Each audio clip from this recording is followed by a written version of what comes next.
besties, welcome back to my channel and welcome to another video diary. I hope you guys are having a lovely first month of 2026. Just got home from the park. I decided to go to the park to journal and read for a bit after a 10 a.m. call. And it's a Friday, so I kind of want to just get out and also take advantage of the beautiful weather that we're having. This has been our first sunny day here in Oregon in like a few weeks, so I just had to take advantage. But I just got home and I thought I would give you guys a book update. I haven't given you guys a book update in a really long time. So starting off with my first read of 2026, The God of the Woods by Liz Moore. This was our January book of the month in the Besties book club. And I ended up rating it a 2-star because it was very boring to me. Honestly, just felt like a fat info dump, like when I got around like 60 to 70%. Unentertaining. I just never really looked forward to reading this book, but I kind of have to because I'm like the leader of my book club. So I wanted to read the full book, formulate an opinion, and I've also never skipped a book club read. So yeah, 2-star for me, and I just never found myself like wanting to pick up the book. My next read was Madonna in a Fur Coat, and it was very, very short. It was like 165 pages. It's just such a beautifully written book about the layers of love and just having this like hyperfixation on someone that you meet. Full of yearning and just very beautifully written. I don't know how else to explain it. I did underline quite a bit of just like memorable quotes that I thought were just so beautiful, and I want to post some of them to my Instagram just because I was in awe reading it. The way the author describes yearning and just the intoxication of falling in love with somebody is just so devastating. I rated a 4.5 star because the emotional impact definitely still lingers, and it's just such a beautiful read. And next, I'm currently reading Breaking Dawn, last book of the Twilight Saga. You guys, it feels like I'm literally just watching the movies in my head. I'm having a really good time with this series, and I just feel like a tween again, honestly. At page 234, I'm hoping to finish by early next week, if not this weekend, because I want to read Wuthering Heights really bad before the movie comes out next month. And I've heard it's quite a difficult read just because of the language, and it's a classic. I'm gonna be annotating the crap out of it just so I can understand what is going on. But nonetheless, I love a good challenge, and I want to continue to expand my reading palette this year. So I'm really looking forward to Wuthering Heights. And then after that, I think I want to start the Hunger Games series. I've never read The Hunger Games, and I think it's time, especially with the new movie coming out this year. I really want to read all of the books and the other books like The Ballad of Songbirds and Snakes. I really want to read that. And then the other books, Sunrise on the Reaping. I've been wanting to read those books for so long, just never put aside the time to do it. So yeah, those are my next reads that I'm really looking forward to. But anyways, it is Friday. I just kind of have like a heavy editing day. So we're just gonna be at the coffee table, at the laptop, getting some things done. And then we're gonna go to Costco tonight to pick up some groceries. So yeah, girl, my man and I are locked in. Like, this is week 2 of waking up at 5 a.m. 4 days out of the week, and you guys, we are just like sharing a brain cell. Like, it's so amazing going after a goal with like someone who is just as locked in, because it kind of makes it like easier in the sense of like you have someone keeping you accountable like in real life. And so it's been honestly a great journey so far. We're trying to hit the gym minimum 3 times a week. We have a ton of health goals. I just have so many big goals this year that are requiring me to move differently and to be more intentional about my time. And honestly, 2026 is all about being delusional and dreaming big. You know, someone else can have this, I'm gonna have it as well. But enough yapping. I'm gonna have a productive rest of the afternoon before we head to Costco, and I have my yummy tea that I took with me on my walk. Simple Modern sent over this like tumbler mug, and it's literally perfect. It's kept my tea hot for 2 hours now. It's spill proof, and you just press the top to have an opening to sip from, and then you just press it to put it back. So I'm definitely gonna be using her on my winter walkies.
errands. We are having a very just like chill non-verbal Sunday, but I thought we could catch up. I spent my Sunday morning reading, and then I finally got out of bed, did a whole Sunday reset, and then I went on a long walk. I did some Pilates, and honestly, it's one of like the best feeling Sundays I've had in a really long time. Just like easing into the day, not feeling guilty for like extra hours in bed. I woke up at 7:45, but I read till about like 10 o'clock, and I didn't vlog it because I wasn't even planning on vlogging today. But I'm trying to like release that like, oh, you need to start your vlog like at the beginning of the day. Like that's not always the case. So I was like, oh, should I vlog today? Should I not? And then as I was like cleaning, I was like, no, like I actually do want to vlog today, even if it's like a non-verbal type of Sunday vloggy. I hope you guys are okay with that. But I took my everything shower, my hair is drying, I cleaned, meal prepped for the week, and I'm just mentally reset for the new week ahead. And it's only 5:49. Like I am ready to just be non-verbal, sit, and to read. It's currently still readathon in the Besties book club, and I made some abuelita, and I have my pan here as well. And I'm still reading Breaking Dawn. I don't know if I'm just like a little bit bored because I've seen the movie and like I know what to expect. Still want to like finish the book. We're like right at halfway, it seems. We're at part 3 from Bella's POV. I'm not like totally uninterested, but I just find myself like, ugh, like I kind of want to read something else just because like I already know what's gonna happen. Although there are like major movie differences from what I've heard, so that's honestly what's like keeping me intrigued to keep reading. Let's just keep reading. I'm down for it. I'm down for a challenge.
We're off to run some errands. I need to drop off more save the dates. And you guys, this little Cezanne bag is like the perfect bag to send out letters. First things first, we need to drop off our save the dates. Then I need to go charge the car, which is gonna take about an hour because we're basically empty. And during that hour, I need to edit content for some upcoming brand deals. And if I finish editing, I'm gonna read. So I'm bringing my Kindle just in case I have the extra time. And then on the way home, I need to go to Ulta to pick up more of my setting spray that I just ran out of. So we're just gonna get some errands done this morning. And it's such a beautiful day out, so maybe later this afternoon, I want to go on a walk and get my steps in. Yeah, let's run some errands together.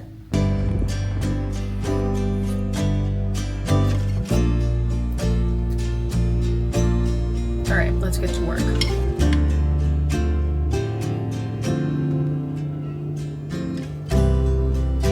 Checking in, I still have 15 minutes left. I did 2 short form vlogs and I'm like in the middle of another one, but I needed to talk about this because Chobani smoothies have been my new go-to for just like a quick protein fix. And like, I'm really bad about eating breakfast in the morning. I've always been this way. I'm trying to be better about that this year. Lately, I've been drinking these and they taste really good for 20 grams of protein. I think I want to read the last 15 minutes. I'm 75% through Breaking Dawn, and what's crazy is that I haven't charged my Kindle since I got it on Christmas. I feel like that's wild, but I also don't use my Kindle every single day. Yeah, I'm like super impressed. I am loving my Kindle so far. I find that I use my Kindle more so at nighttime because I don't want to like hold a big book, especially Breaking Dawn. It's a fat book. And I just love at nighttime how I can just hold it like a phone and like just kind of roll over. It's also very convenient like on the go like today. Anyways, I'm 75% in and I'm hoping to finish like maybe by tonight or tomorrow because I really want to start Wuthering Heights, because I just know Wuthering Heights is going to take me a minute to get through. So I'm a little scared, but I am excited because of the challenge. My 2026 reading goals are similar to 2025. For one, I'm not doing any book count goals. I think they're counterintuitive. I like the idea of setting a number goal, but at the same time, it's really hard because like as a reader, you're gonna naturally get into slumps after experiencing so many different worlds and like going through the highs and lows of reading great books and then also not so great books. So, and I noticed with a number goal last year that I like kind of fell down the trap of like comparing myself to like book talkers or people that just like eat books for breakfast, basically, like that read 100 books a year, and just like I am not that type of reader. Like I'm simply not. No book count goals this year, and I want to continue expanding my reading palette. It is actually crazy how much I've like kind of switched to like lit fic, coming from being totally consumed from fantasy. I still love fantasy. Fantasy is my #1 genre, but I'm like really proud of myself for expanding my reading palette and not just sticking to fantasy. Like I read classics, I read lit fic, I read romance, I read thriller, and I just loved it because it really tested me as a reader and just like the critical thinking skills that you acquire from experiencing different genres is just so great. So yeah, I'm really excited about like the reads that are on my TBR this year. But anyways, let's use the last 15 minutes to read some Breaking Dawn, and then we need to go to Ulta.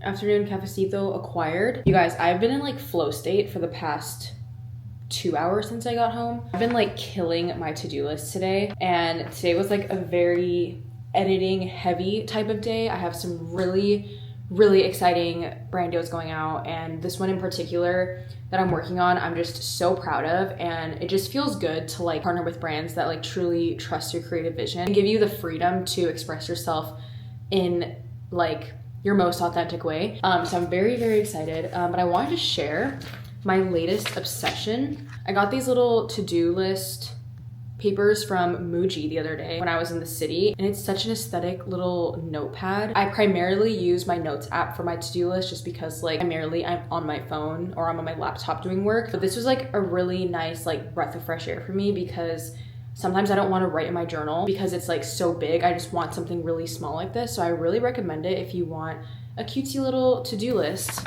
like mine. I think this is just so cute. It's just simple. Like there's no clutter on it. It's just obviously lines and like a checkbox, but I really love it. But I'm gonna finish up some work here. We're gonna go on a little evening walkie.